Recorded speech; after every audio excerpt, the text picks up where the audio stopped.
Yeah, so I'm thinking of like, let's say someone has a guardian and you're trying to make an important decision like changing their code status. Why would that take so long? Well, it's kind of by design. They don't want the guardian to just suddenly make major decisions in a person's healthcare with no consult, with no time to think about it, with no time to react and catch it if they're behaving inappropriately. So they purposefully build in some stops into the system. One of them is they have to go to the judge and say, "Hey, this is the plan I'm hoping to make in their care. Would you sign off on it?" It's Wow. like it's a check and balance system. And then Yeah, and and it's the like, judge will look at it and say yes or no. But the other side of that, of course, is that now, much like doctors getting my chart messages, you've got these judges getting stacks and stacks of, can they change to this facility? Can they go DNR? And the judge doesn't know these people. And now they've got to do the chart review and they've got to decide. And then they're legally responsible for that decision.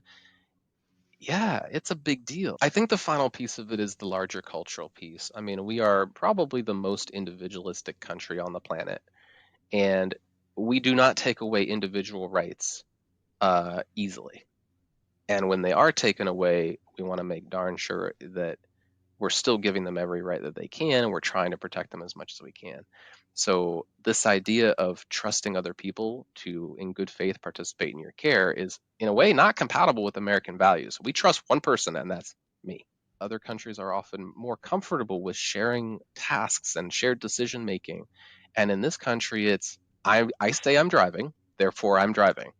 And doctor says you can't drive, and I say yes, I can. Doctor takes my license. I say, I don't care. I'm still driving. And that's actually a really powerful example because I had a patient who actually we went through the process with the DMV. Their license was medically canceled, so it's not valid for driving. And they didn't even bother bringing it. They just go driving. And they're hmm. like, oh, I'm not driving that far. And so the daughter calls us up and like, hey, doctor, they're driving. They were just deemed not allowed to drive. What do we do? And the doctor sent it to me, and I was like, I don't know. I called the police. I say, we got this person driving on a medically canceled license. We know this. Their daughter witnessed it. What do we do? You know what the police said? They said there's nothing we can do. They Wow. said the only way that anything will happen is if they get pulled over and the police officer doing the stop sees that they have a medically canceled license or no license.